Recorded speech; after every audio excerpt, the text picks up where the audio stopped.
Hey guys, Slender Magic here, and it seems that people just have the same question over and over and over. Which one of you fellers is the real Dirty Dan? But I don't think we're ever going to find that out. What I can explain, though, is why people are so mad at Wizards due to basically what they see as a reprint problem or a change in reprint policy. Now, you want to see some mad people talking about reprints?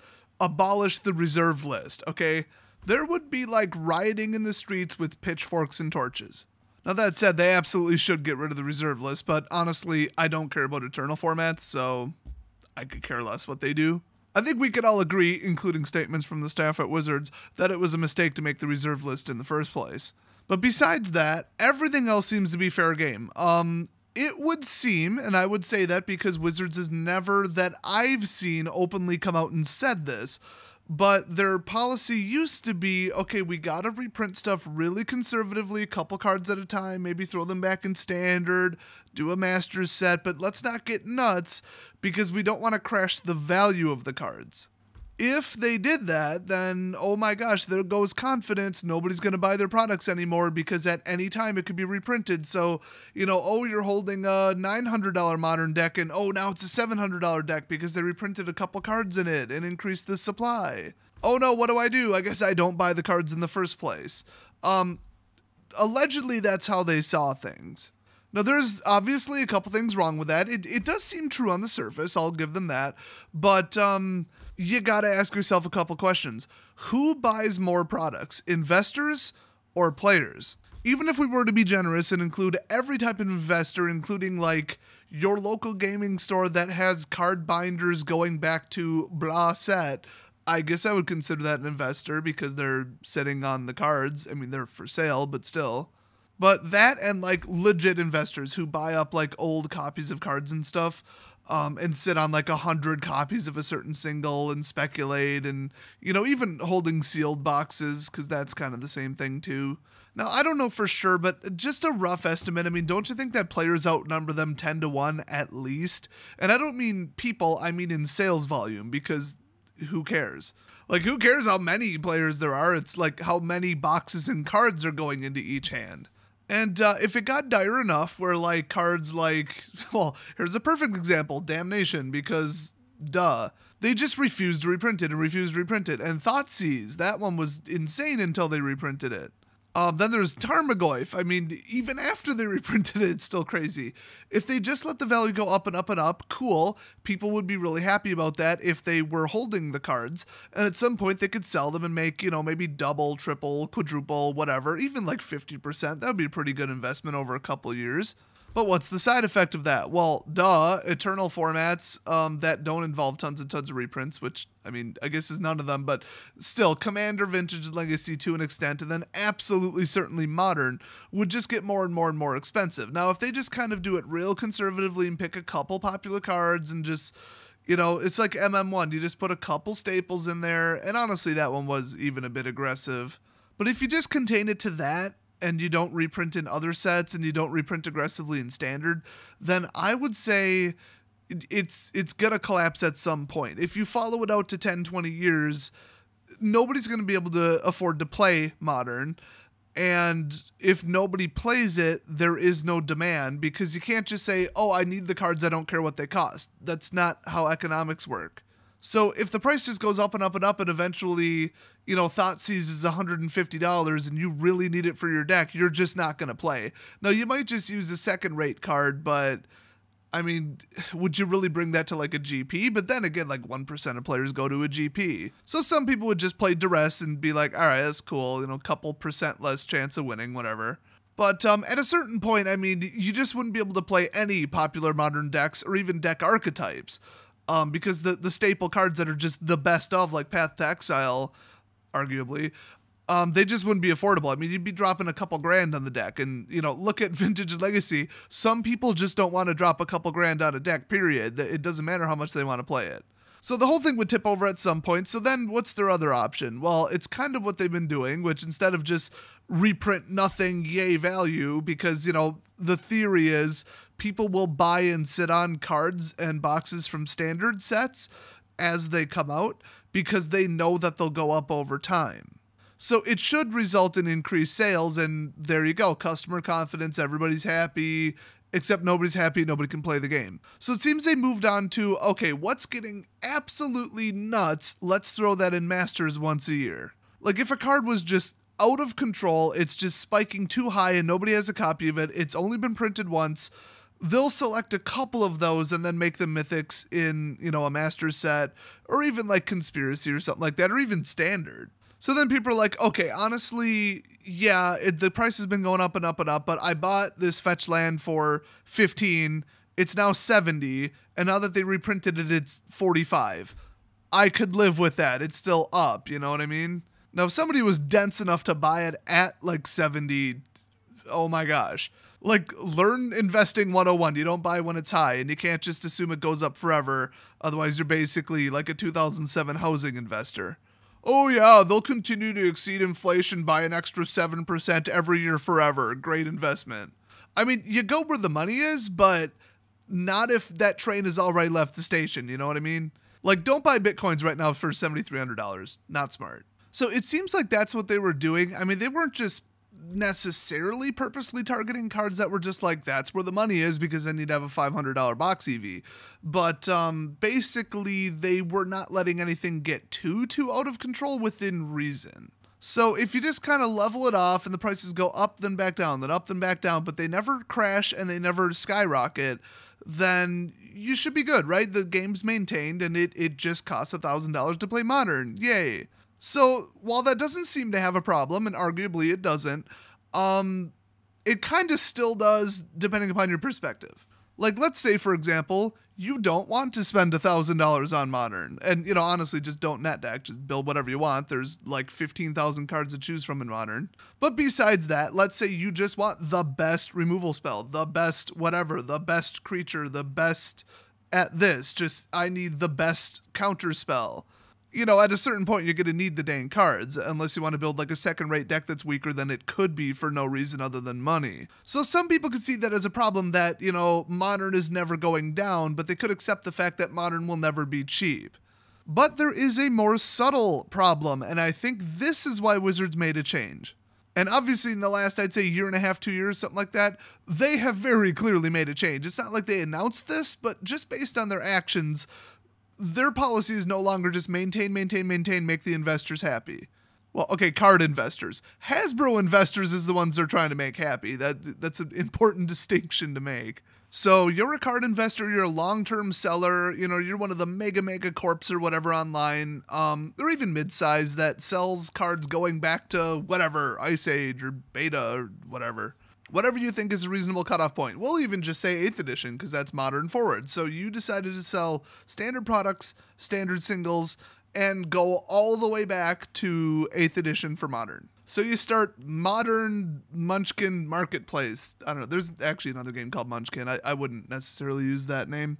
Okay, so you buy up a bunch of cards and then you wait, and oh, look, as a whole, they went up 20-30%. Woo, sell them off, make money, yay. Who the heck authorized you to make money on the back of Wizards products? I mean, they never said you couldn't, and they purposely put no restrictions on the secondary market for singles, and they can't, legally, according to the Supreme Court as of a couple years ago in the US. So even if they tried to stop like someone like me, I can do whatever I want. I open the cards, they're mine, they're no longer their product, sort of, and I can sell singles. But I don't recall Wizards saying, oh, here you go. Here's your automatic guarantee that you can make money on our product just because you had money and credit at the time. Go you. Yeah, I mean, like, money and time and a storage unit. I get free money. Wow. Like, that's such a lazy business. But besides just on principle, that person, that investor in that case, is making money. Why isn't Wizards making money? It's their product, it's their cards, they invented it, they spent the time with R&D developing the cards, they tested them, they printed them, and now they're done printing them, and now they're done making money on it. Now everybody else gets to make the large investment money, and a card could go from $1 to $50. Like, that has happened. So why should it be everybody else that makes money other than Wizards when they design the card and it's their product? I mean, besides the whole right to resale thing and legal stuff, it's like, Why don't they shift things so that they're the ones making the money on the fact that the card went up and became popular or is becoming scarce or didn't sell very well in the first place? Like, what makes these investors so special? They're not a part of Wizards. They're not any kind of authorized dealer. They're just people siphoning off money as a middleman. They just inserted themselves into the economy and think that they're so special and such an innovative business leader just because they stored some cards in a basement.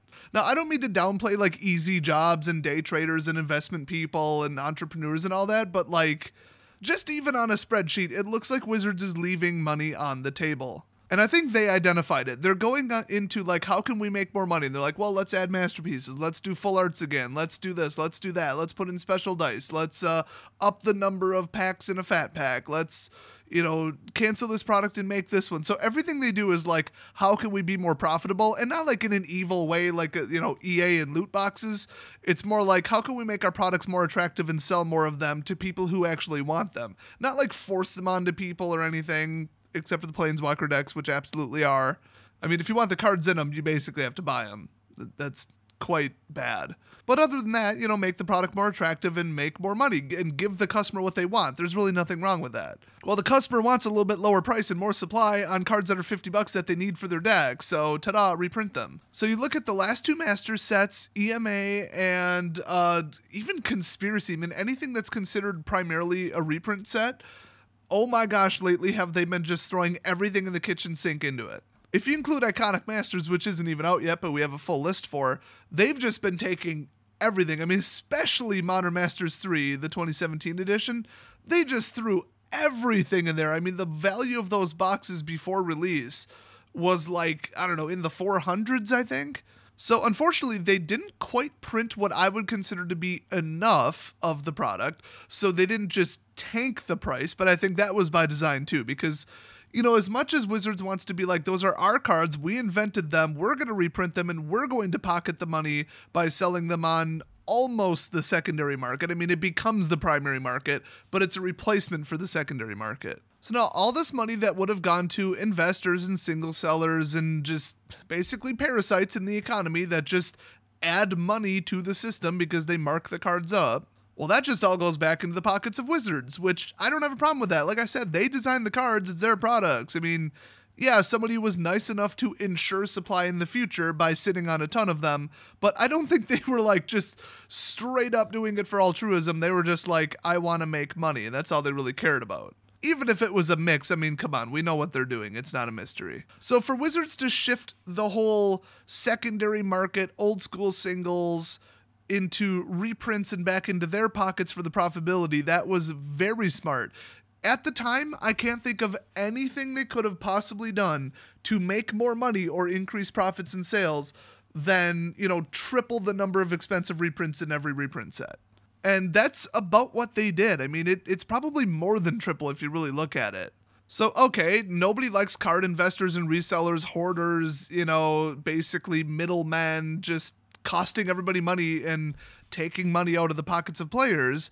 But then again, people don't exactly love Wizards of the Coast. So, oh no, it shifted from one group I don't like to another group I don't like, and the cards are newer looking and mint. Great. Oh, and they're slightly cheaper, so cool, now people can actually afford to play Modern. If you're still kind of neutral on it, because you're like, I don't care who makes the money, think of it this way. A whole bunch of, $100 cards hit like 50, 30, whatever, even like 50s hit like 20. But then a whole bunch of like $10 cards hit like 1. So if you just need like an intermediary card that's moderately popular, but it was only printed once or twice, now it's like peanuts to buy that card. So because of that, and because of the high-end cards going down, two different groups, like the top tier, hyper-aggressive net decker types in Modern, and also the amateur, I have a cool idea for a deck type of people. Well, amateur is completely insulting. Incredibly intelligent, experienced people who know better than the net deckers because they're capable of building their own deck, unlike somebody else who just copies it off the internet unintelligently. Both of those groups get a massive, massive price dump in that they don't have to spend as much to play the format. So now, if your store holds Modern Wednesdays or Sunday Modern tournaments or whatever, or holds Modern for FNM, that's a thing, Now more people can afford to play it because not only are there 1,000 decks that are now $500, but you can basically build like a hyper competitive deck for like 50 to 100 maybe. So now double or triple the people are showing up to Modern because, you know, not only is there hype around, hey, a Modern reprint set is out, now I'm thinking about Modern, I'm looking at the cards, I'm thinking, hey, I've got an idea that card would work with, and you kind of just, it's all around, it's on people's minds, and then it's hitting their pocketbook a heck of a lot lighter. Who the heck in this day and age carries a pocketbook? What even is a pocketbook?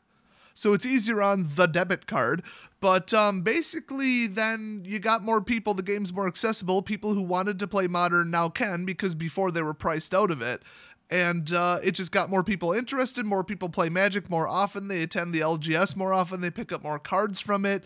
It's all around good for the community, for profitability at the stores, and for Wizards profitability if you care about that.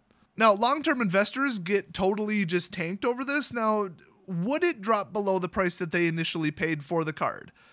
I would say no in the vast majority of cases. So they're still making money, they're just not making as much money. So they're not like losing money. I mean, yeah, the cards overnight got devalued that they were holding, but it's still a net gain, it's still a profit, it's just less profit. So when they're all whining, oh, it's going to put me out of business, that is a drastic exaggeration. Unless they're the worst investor ever and keep picking terrible cards to stock, basically, oh no, instead of making 100 grand a year, I make 80 or 50, like whatever, you can live on that, get over it, your job's easy. So they just like to whine and complain because they can't sit on their butt watching Netflix and occasionally sell a card or look up a graph or something and then just haul in tons of money. Now it's like a slightly smaller ton of money. Oh, boo-hoo. And even if it got so drastic and they reprinted stuff just to death with like 2 or 3 master sets per year, oh no, they drove card hoarding investors out of the market completely. Now they basically don't exist. While that would do bad things to card availability, I don't know. I feel like it wouldn't ever just put every single one out of business. Like, oh, no more Channel Fireball, no more Card Kingdom, no more Troll and Toad, which would be nice. I don't like them. No, I mean, come on. They can't literally reprint every value card. That's not even mathematically possible. But if they started just making that not a good business model so people would stop sitting on cards, you might find them a lot harder to pick up in the future. But if Wizards really picks up the slack and just does not let a card go above $30, like ever, otherwise just wait 6 months and a whole new batch will come out because now the card's popular and people want it. It would fill in the holes and you wouldn't like not be able to find cards. So if they got completely replaced in the market, there's no such thing as, long-term singles holders, for profit, then that's perfectly fine. It wouldn't really affect anything. It would just amplify the savings. It would save you money. Now, in the extreme short term, it would keep Wizards from selling quite as much because maybe 5, 10, 15% of their total product is just like put on a shelf or stored away by some giant inventory type place.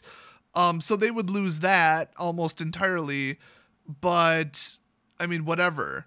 They're picking pure money and reprinting it, and they'd be starting with like a $500 EV for every box, and people would just buy it to death until the EV is not $500. So it would just flood everything, and they'd be making so much money just on like box sales that it would make up for the 15% loss.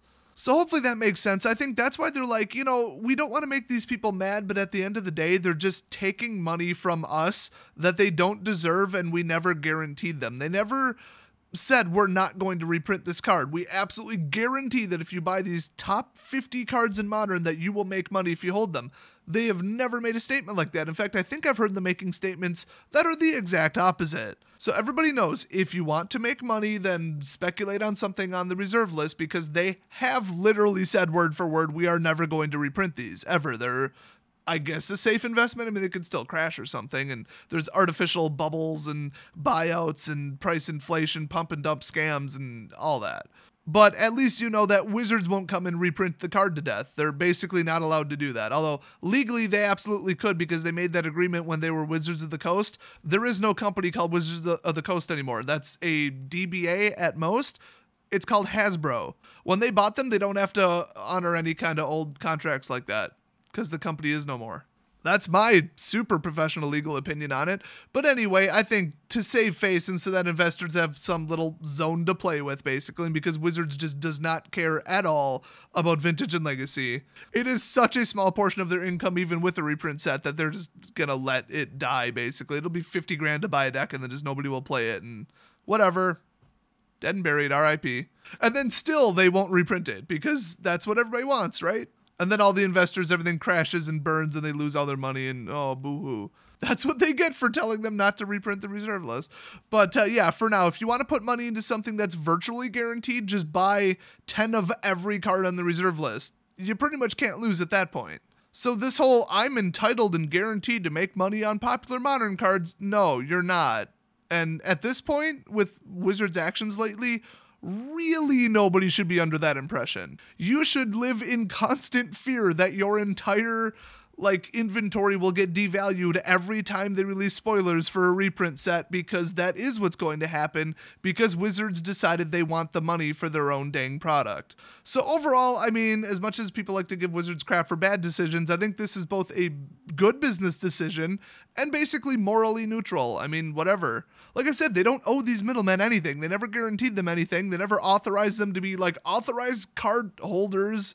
Oh, you're a Wizards authorized card investor. No, it's not even a program. It's not a thing.